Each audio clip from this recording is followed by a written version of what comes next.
In this video, we're going to start to create our base color or our albedo. And so to do this, well, we're going to use a technique where we use a gradient map to colorize kind of this height information that we have here to create, well, our color map. So what I'm going to do first is start with, kind of a base height information that I want to use. Now, this is our final height, which again is used to extrapolate all our maps. Now, this one actually has the nails themselves, and I don't want to do that. We're going to handle the nail in a different way. So what we want to do is just focus on just the wood itself.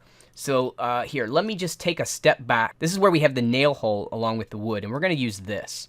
So what I'm going to do here is just hit my space bar, and in the operational nodes, I'm going to grab the gradient map here, and you can see it takes a grayscale as input, and it's going to output a color. So here, let's take this, the result of this blend and place this here into our input. And so, well, we don't see a change yet, but if we look at the parameter, we have this nice gradient. If we click this gradient editor, we can now start to plot keys, which will allow us to colorize based on this underlying grayscale value range that's coming into the gradient map.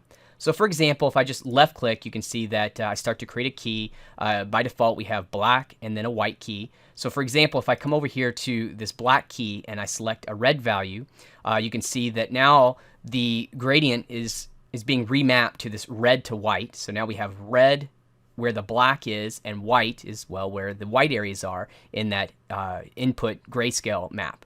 So here, what I'm going to do is just take this white key, left click, and just drag this down here close to the black. And you can see that this just helps me kind of clamp or redistribute most of this red value here, red to white, where all of the black or dark values are here in my gradient. And with this, you can see that here, if I look at my the input, you can see all these dark black areas are now, when we look at the color, have been colored as red. And here, if we just move our key, we can create another key just by, left clicking here, and then we could choose a different value. So here you can see that I can just start to, again, colorize this incoming gradient values with these color keys. And so we can do it manually like this, or we could use this pick gradient functionality to actually sample a reference image and have the gradient editor automatically plot the keys based on what it is we're sampling. And that's what we're going to do in this particular case. So here I just have a browser open, and I've just done a search for some just old wood. And so I can just use this to actually sample these keys from. So again, like I said, I'm going to use this pick gradient option. And when I do that, it gives me this pick tool. And now I can just come over here into where my reference is, and I can just left click and drag out a line. And this is going to be like kind of the sample range. And you can see that this black line indicates it's kind of a long line, so it represents a long sample range. And so when I let go of my mouse, the keys here are automatically distributed based on what I sampled here from my reference. So now if I just come back over here into my graph, I'll double click here the gradient map so that I could view the result here in the 2D view. And now you can see that we have just very quickly remapped our incoming grayscale, which is our height map. Here's the color range based on this reference. And it's a very organic process. Again, I can just click pick gradient. I can just left click and drag and just quickly just sample out different values again. Here we'll try it again, just a different range, and you can get all kinds of different results. You can quickly choose another image and sample that to get a completely different result. Now, you'll see here that it plots a lot of keys. So if I click the pick gradient, and then if I left click and just, you can see the black line in this case is pretty small. So that again is going to represent a smaller sample range. So if I let go of my mouse now, I get a much smaller amount of keys. Now in this particular case, I think this gives me a better result to work with, where I can come in now and start to just manually make tweaks myself here. So I can come in and start to change some of these keys, move them around to kind of redistribute how these colors are remapping and so on. So using this pick gradient, I feel like gives you a really good start when it comes to kind of colorizing your incoming height map here. Okay, so at this stage, I just went ahead and just using that same reference image, just sampled some ranges until I found like a color scheme that I wanted to work with. So here you can see in this case, I sampled a pretty long range, so I have all of these keys, but that's okay. It's giving me kind of this color scheme that I want to work with. I also sampled a different image, so just did a search online for a different image, did the same technique, and then just to see if I could get a different color variation. You could set up several of these types of gradients like this, and then you could set up a switch here to just blend between each one, and then set up a user control so the user could pick between different color variations for your wood. For this video, we're just going to concentrate on this one here, but we do have this extra variation if we wanted it. Okay, so now that we have this, we're going to come back over here to our base color and I'm sorry, our base material, and under user defined maps, I'm going to enable my base color, and then let's take our gradient map here and just plug that into the the base color input. So here we're starting to kind of colorize our wood here with this scheme. All right, so we have that so far. What I'd like to do now is start to add some more variation, because all we're doing right now is just using this wood pattern, which is a result of what we've been doing here with our height to kind of build up all these details. So now I'd like to try to, I guess, kind of further emphasize some more of this kind of wood grain pattern to this. So I think what I'm going to do here is I'm going to grab a uniform color, and I'm going to set its value to maybe a little higher range like this. And here I could turn off float so that we could actually see the RGB values. Now, typically when creating an albedo, I try to make sure that the basically the RGB value doesn't go below 30. So here you can see I'm using a value of 41. So now we have that color. What I'm going to do is just blend this here. So we'll place this into the foreground. Let's take our gradient into the background. Now we need some type of mask or some type of gradient here for this opacity. And what we're going to do is come all the way back here where we have our wood pattern. And let's try to use this, and we're going to reintroduce this back into our color. Now I don't want to use this one directly because it hasn't been offset hasn't been offset to our planks. However, we've done that here with this directional warp. So we want to use this guy. So what I'm going to do here is just pull off a connection line, hold down my Alt key. This now, again, allows me to use all my navigation using my middle and my right mouse button. And I'm just going to come back over here to this blend, and then just left click and plug this here into the opacity. All right, so let's double click the blend, and let's see what we have so far. All right, so I can play around with my opacity. What we've done at this stage, you can see that we've started to just add some of this variation into here. Okay, so now let's take this and plug it into our base color. And so it kind of darkens our wood a little bit, but now, we have just a little bit more detail that we can work with here. And of course we can change the value of this if we want to. Just come over here and switch our value. Of course we do this, it makes it more white. I don't think I want to do that. So I'm just going to set the value, we'll just lower it a little bit more here. Okay. So here, again, if we just look kind of close, you can see we start to get some of this kind of, some of these wood lines and stuff like that back into here. All right, so what I'd like to do now is just continue down this path of just adding some more of kind of this wood grain, kind of wood age pattern. So we've kind of done that before in a previous video here in our wood pattern where we created the actual pattern. So what I'm going to do is just kind of using those same techniques, I'm going to recreate that type of effect here, and then we're going to integrate that down into this color. So a way to do that would be to use our gradient dynamic. So we're going to run through this fairly quickly. If you get lost at all, just remember in one of our previous videos where we were creating the wood pattern, we've kind of already done this. So we're just going to do it again here. Okay, so next we're going to need just a linear gradient here. We're going to want to tile it, so I'll grab a transform node, plug this guy into here, hold down my control key, left click on this little transform widget, and then just drag it down here, and you can see that because the node is automatically tiling, it just sets the tiling here for everything. And that is going to become my gradient input.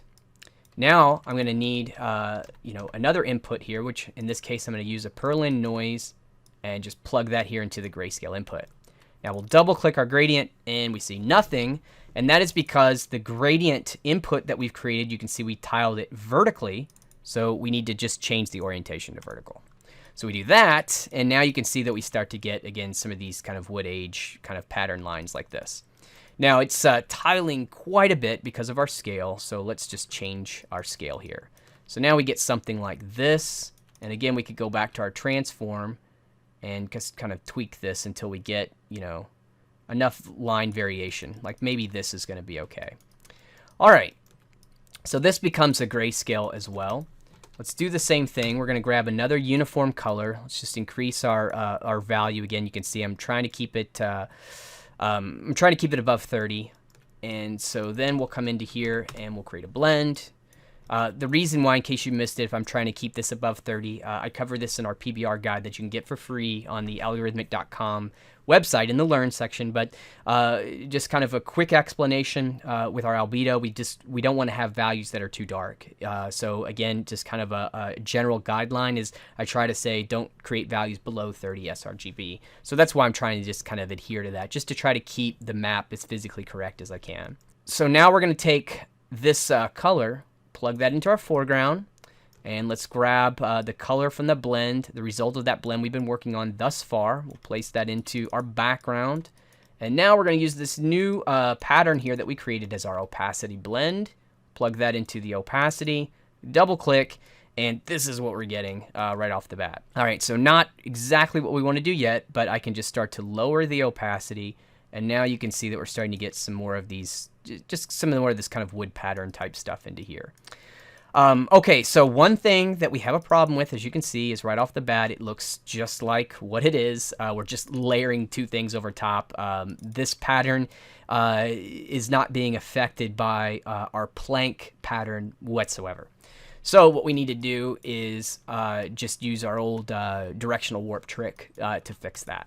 So here I'll hit my space bar. We'll grab our directional warp.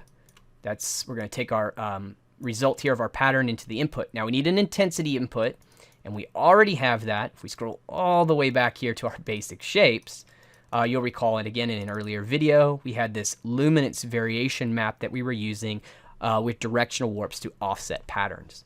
And we're just going to use this guy again. So here I'm going to just pull out the connection line, hold down the Alt key so that I can middle mouse, click and drag all the way over here back to the end of this node chain and plug this into the intensity input. So let's double click this directional warp, and here let's set just like a warp angle, and we'll set this up to something high, like maybe like say 500, to really break up this pattern. And then again, we can just kind of play with this a bit until we get this pattern broken up like we want. And then here we'll now replace the opacity with this offset version. All right, so now we'll double click, and now the pattern's kind of broken up. So this is what we want to work with. So maybe what I could do is just kind of play around with different things. Like this time I might try a multiply for this guy and then lower it. I don't know, let's try some different things. Maybe if we did an overlay. Maybe we could try a screen. Maybe that one works because it doesn't, yeah, I think I like the screen a little better because it doesn't kind of darken the overall image as much. So let's come in and now replace our base color with our new version.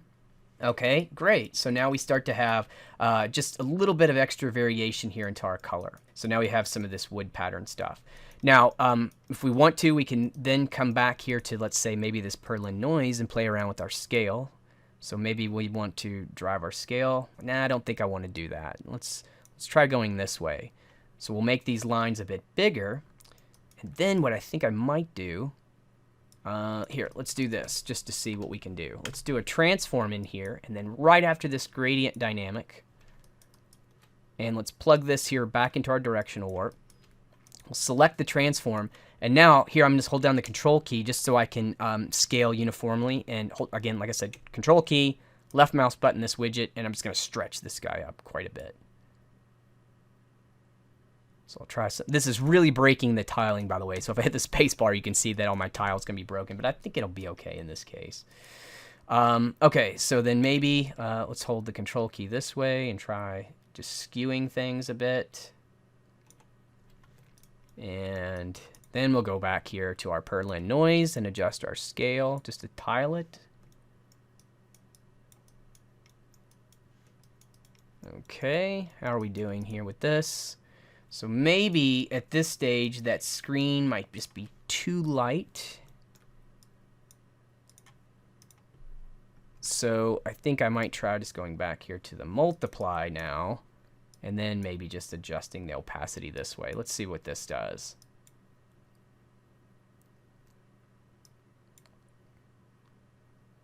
Okay.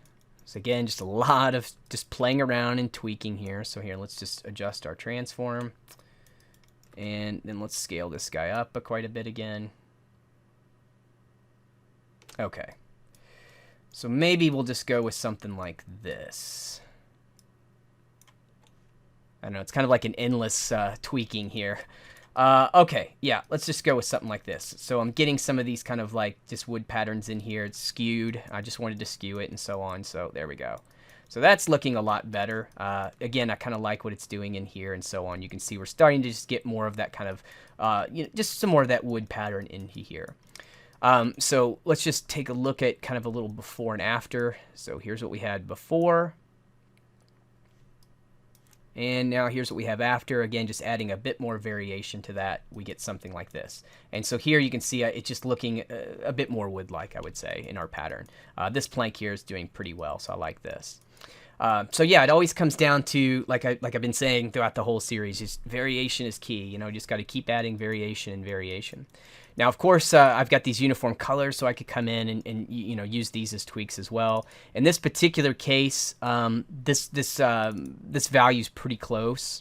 Let's see, what's this guy, 38? So instead of having just 2 uniforms here, I'm just going to try to do a little bit of optimization here, and let's get rid of one of these guys. So let's just take his connection and just plug it into here. Let's get rid of this guy. So we don't need 2 nodes doing almost the exact same thing. So we're just going to kind of get rid of it by doing that. All right, so now just to see how things go, we have our one variation that we have here for our, we have our one color scheme. And then, like I said, I sampled this one from a different image. What happens if I do this replace in here? So now I get this wood pattern. So a little different look here to the wood and so on. So here we'll plug this guy back. Like I said, this is the one we want to use. Whoops. Let's see. He needs to go into the background. Okay, so now that I have all of this color in here, I'm going to continue on with some more of just some different variation. So this time what I'd like to do is try to introduce a little, just some extra highlights on edges and things. So I think one way to do that would be to use some curvature. So I'm going to hit the space bar and I'm going to grab a curvature node, and then I'm also going to grab this curvature smooth here. So let's take a look at the result of these two guys, because I'm not 100% sure which one I want to use yet. So on these curvature nodes, they just take the normal as input, and so this here gives me my curvature. This one's really, really noisy. We're not going to use that. So we're going to end up using smooth here right off the bat. So let's just kill that guy. All right, so now the next thing I'm going to do is just run levels here and just make a little levels adjustment. And let's just come in here and do something like this. So you can see what I'm doing here is just using the curvature just to kind of pull out some highlights here on my wood like this. Just some of these kind of chip pieces and so on. And I think what we're going to do is just use this to try to blend this, you know, over top some more of our color here. So let's see here. What we're going to do is, well, we'll just add another uniform color. Here, by adding these uniform colors, it also allows me to have another option here where I can expose this as a color control, so the user can go in and make these changes later. Let's take our value up kind of high in this particular case. And here, we're going to blend. Typically, what I would do in this stage, I still have my reference off on my other monitor here. So what I'll do here is you'll see I've got this little eyedropper. I can left click on this, gives me my little pick tool. I just usually will come back over and just sample these little highlight areas in my reference. So again, I'm not just making up these images. I'm always pulling it from my reference. And depending on how you want to work, you don't have to do that, but it's just kind of nice to be able to have, you know, the ability to do that pretty quickly. Okay, so we'll plug this here in the foreground. Whoops. Well, we'll take our result of what we had so far in our blend in the background, and now for our opacity, what we're going to do is just use our little curvature map here. So we'll plug that into the opacity, and here you can see that that has the result of adding just some kind of white edges here. And so now what we'll do is come into here and just start tweaking this curvature map. So this is also giving me the control of just now doing an overall lighten of everything. So here you can really see this kind of dark value in here. This is all coming from this wood pattern, that wood pattern here. It's this guy that we just added. So now we can really start to see where that's kind of coming into play, and all of these elements are mixing together to create our overall like varied color map. And so we're starting to get a lot of detail here, and you can see we did it all very procedurally, so it wasn't too hard to do. Let's see. Let's go back over here to this guy and again just start playing around. Whoops, that's too much white. So let's bring this guy back. Whoops, that's too much there as well. All right, so maybe what we'll do is we'll kind of crunch it here. We'll make it a little intense, but then we also have the ability to come back here to our uniform color and drop the value this way. So we could do this. We also have the ability to come in and play around with some of our blending modes and so on. Let's see what this guy's doing here. So maybe we could do this. Play around with this guy. And I'm kind of liking what that's doing here. That's pretty cool. So yeah, let's do this. Let's go with this. So here you can see I just switched it to overlay.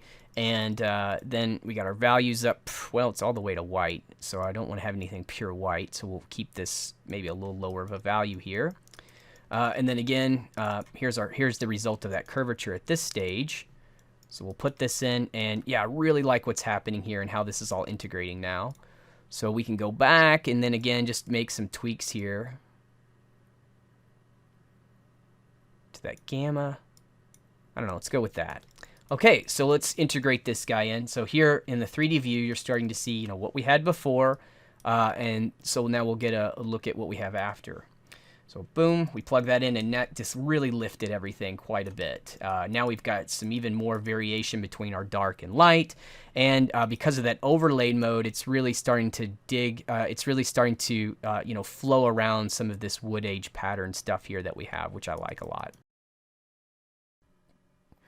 Okay, so to finish up this base color map, I want to add some darkening in the areas where I have the wood knots.